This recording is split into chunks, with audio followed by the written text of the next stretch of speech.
Здравствуйте, ребята! Ну что, настает время для вечерней сказки. Надеемся, вы хорошо провели этот день, много играли, много общались, успели поучиться. Ну, а теперь самое время отдохнуть. Приглашайте своих любимых плюшевых друзей, устраивайтесь поудобнее и давайте слушать сказку. Нас сегодня ждет история английского писателя Дональда Бисета. И называется она «Сказка про слона, про костер и про белую уточку». Но начинается она с тигра. На столе лежала книжка с картинками. Луна заглянула в окно и увидела на первой странице тигра. «Какой ты худой!» — сказала Луна. «Рррр!» — ответил тигр. «Я голодный!» «А чего бы тебе хотелось?» «Сказку!» «Сказку!» — удивилась Луна. «Да, сказку, но только хорошую.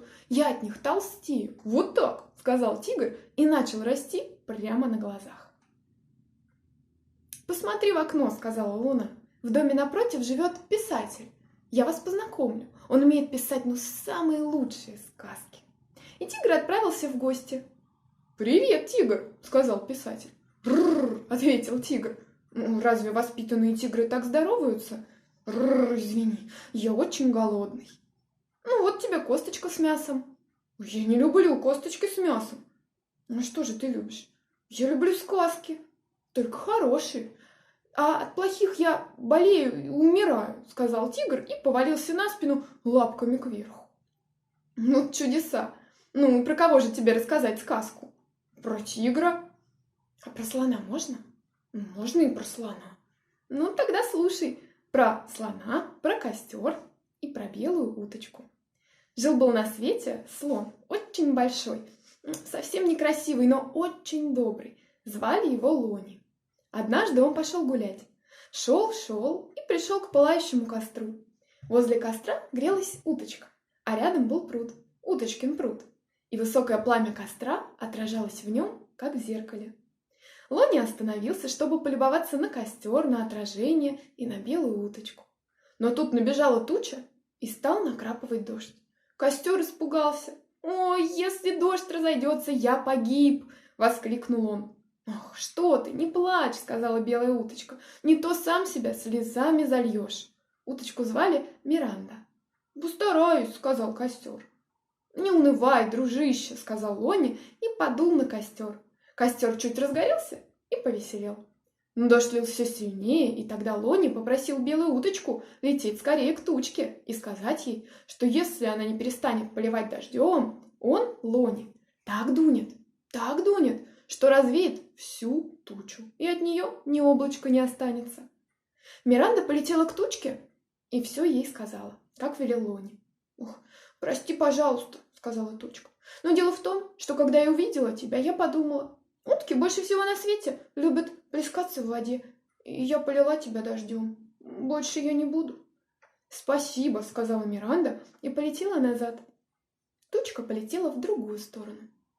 Не жалея сил, Лони дул и дул на костер, и костер разгорелся ярче прежнего. Он был очень доволен, но теперь Миранда загрустила.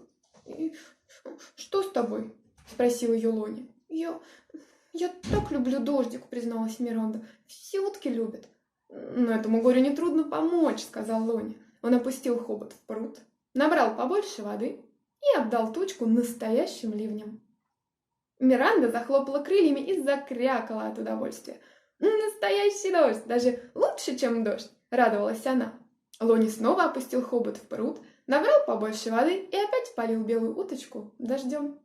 А потом набрал побольше воздуха и подул на костер. Ну вот пришло время возвращаться домой. Лони сказал «до свидания».